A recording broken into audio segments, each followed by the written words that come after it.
fatter than Homer Simpson, lamer than Miles Peterson, and more boring than your great Aunt Maribel. Only those words can fit Bersercules, the Berserk Herc. Oh yeah! Hi, I'm Bersercules, the Berserk Herc, and today I'll be reviewing Superman number 42, Story 3, called The Flame Dragon of Krypton. Rare indeed are the creatures who survived the explosion of Krypton, the planet of Superman's origin. There was Krypto the Super Dog, and there was a Super Monkey too. What the fuck? There's a Super Monkey? Jeepers! I'm super surprised! Though, I really shouldn't be. And now, the Man of Steel encounters still another surviving creature from Krypton, the dread menacing Flame Dragon from Krypton. So the story starts out as Superman, the last survivor of Krypton, if you don't count Krypto the Super Dog, a Super Monkey, a Flame Dragon, Supergirl, and the entire inhabitants of the bottle city of Kandor. Anyway, so the story starts off as Superman hangs out in his fortress of time-wasting and looks at some statues of himself. These better not be his life-size sex dolls. If an intruder ever forced his way into this secret room, he'd learn the secret of my dual identity. Then why the hell do you have statues like that just lying around? Why are they necessary? Only you ever get to see them! Jeepers! How vain are you? Really vain, because you're a man who calls himself Super. And so Superman installs a protective device. The robot shin bone's connected to the robot knee bone, the robot knee bone's connected to the robot femur bone. So to counter the possibility of someone seeing the statues he has of himself and finding out his secret identity, he rigs the door to explode when someone enters it, blowing up the statues.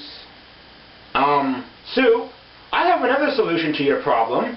Don't build lifelike statues of yourself to give away your secret identity! What the fuck, Superman? Why the fuck do you need them anyway? I mean, I get why guys like playing with model trains or collecting sports memorabilia, but building statues of yourself? What the super fuck? Does middle age just hit the super harder? And what if you have someone staying the night at your fortress and they accidentally go in that room while looking for the bathroom or for Christmas presents, and then they get blown up? Do you not care? What if your weird pet from that other issue opens the door and then gets a face full of robot ass? Oh wait, never mind, I forgot. You don't care if your pets live or die. And hey, your fortress looks different from the last time we saw it. What the fuck? Are you constantly redecorating it or something? Do you have nothing better to do? Jeepers! Should my room look different every time I film a review? Wait, why am I trying to be more like Superman? Uh-oh, Superwits is contagious. So, with his statues destroyed, Superman rejoices. Yay! Good. Not a trace is left of the statues. My secret will be safe from intruders. I can easily replace the destroyed statues. Wow! You sure know how to use your time effectively on Earth.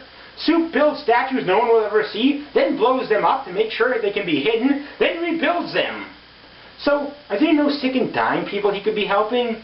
Is the world in his reality some sort of paradise? Or does he just super not care? What the fuck? Super priorities! And now we see as Superman fixes up some other statues he has, giving away the identities of others he knows. Never tell Super secret. He'll just build a statue of it. I'm glad I don't have Superman as a close friend. I wouldn't want to know he has statues of me masturbating constantly in his fortress. Holy waste of time, Superman! Jeepers! Do you really need statues revealing the identities of Batman and Robin? And Supergirl? What the fuck? Huh.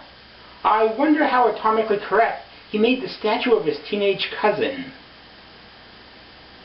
So, is he not worried that aliens could be watching his fortress and see these statues? Or that someone could be reading his mind as he thinks of these statues? Or that other dimensional beings could be watching these statues? Or that people could teleport into this room and see these statues? He's just happy to have his friend's secrets out there, ready to be found? Wow! Super priorities! My favorite Superman power is his super priorities. Or do superheroes just get a kick out of seeing statues of themselves? Does Super invite them over to have a look at their statues and drink wine? Jeepers! He better not do anything creepy with the statues.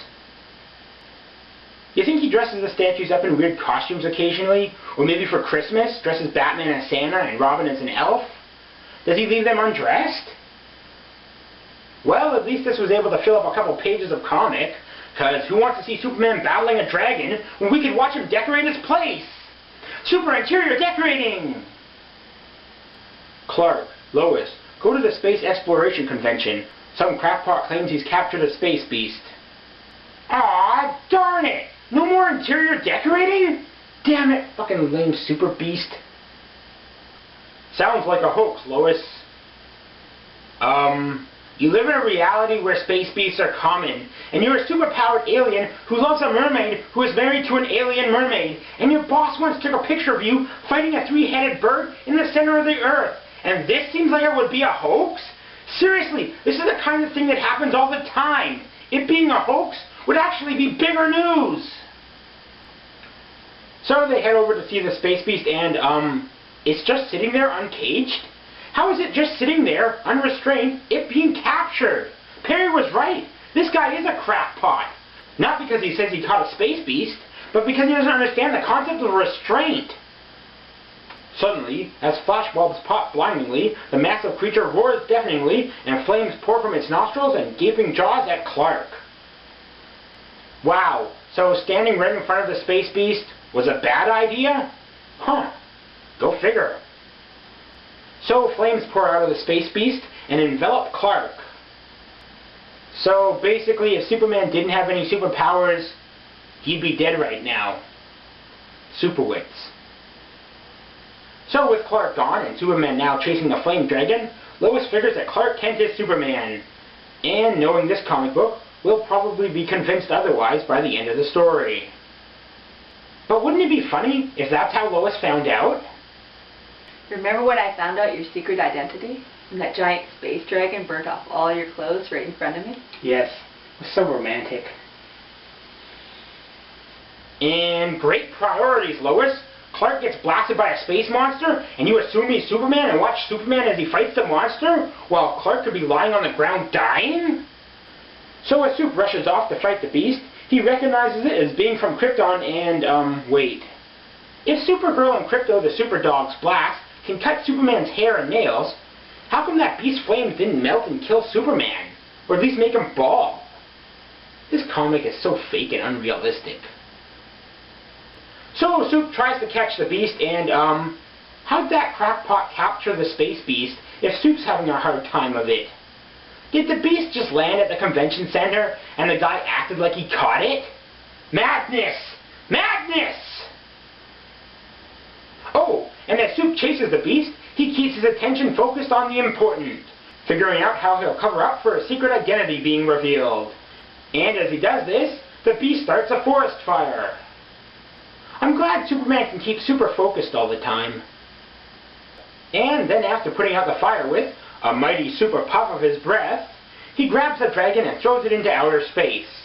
Glad you waited till after it started a forest fire. You're super. And, why didn't you throw the space beast into the past? It could befriend Titano. If you just throw him into space, it could come back. Are you purposely making the story longer? First you fuck around in your fortress for a page and a half, and then you don't get rid of the dragon first chance you get, and now you throw him where he could just come back? Writer, if there's not enough to the story to fill up 10 pages, then don't write that story! Oh look! As the space beast is thrown through outer space, it comes across red kryptonite and eats it. Why does everything that goes into space come across kryptonite? Is there just like tons of it up there? You'd think Superman would fly around in space with his robots in a giant net and collect all those pieces. But I guess he's too busy making statues of his friends in his Fortress of Solitude. So with the flame dragon now having digested the red K meteorite, surprisingly, it heads back to Earth. I didn't see that coming, and since now Superman can't get close to the flame dragon, without being affected by the red kryptonite in its belly, he summons his Superman robots. Let's hope this turns out better than the last time. Don't let that fire-breathing dragon return to Earth. Take it to another world. Red kryptonite often has a delayed reaction. I wonder how it will affect the creature. Wow, Superman, you sure don't understand how to stay on topic with your sentences. I wonder if you wear socks under your boots. So off his robots go to fight the flame dragon, only to be taken out in a robot holocaust more pathetic than the movie Robot Holocaust. His robots never seem to succeed at anything. You see that Bersercules robot? Superman's robots would die for him. I'd kill for you. Well, kill you. So with the robots down, are his robots ever useful? Soup comes up with a plan of trying to get the flame dragon to waste its flame breath. Soup, just fly up behind it with a giant tree and knock it into space again. Superwits. So flying to a steel mill, which is behind on melting its metal, Superman fills its vats with metal, then tricks the flame dragon into flaming into the vat, melting the metal, and helping the factory. And probably robbing many of the workers there of some much needed overtime. So with that task over, Soup flies to the outskirts of the city, with a flame dragon following him. Wait, it's following you, Soup? Then go into space! Seriously, Soup, if it's following you, go into space far away from Earth and lose it on some deserted planet! Or do you just love having things to do? Is this all just a game to you? And then Soup sees that a bunch of people are celebrating the Chinese New Year, and that a heavy wind is blowing the paper dragon to shreds. So Soup flies the flame dragon over them to be a replacement. I thought the dragon was dangerous. Why bring him to a crowded area? What the fuck? Superwits. So with the real dragon saving the Chinese New Year celebration, but it's the year of the ox. Anyway, Superman then uses the dragon to help him get Lois out of a hostage situation. Even though we could have done it faster and more efficiently without the dragon. Wow, Soup, you really like super fucking around. Oh, and the crooks have tons of counterfeit money. Watch out, Satan might steal it. Hail, Satan!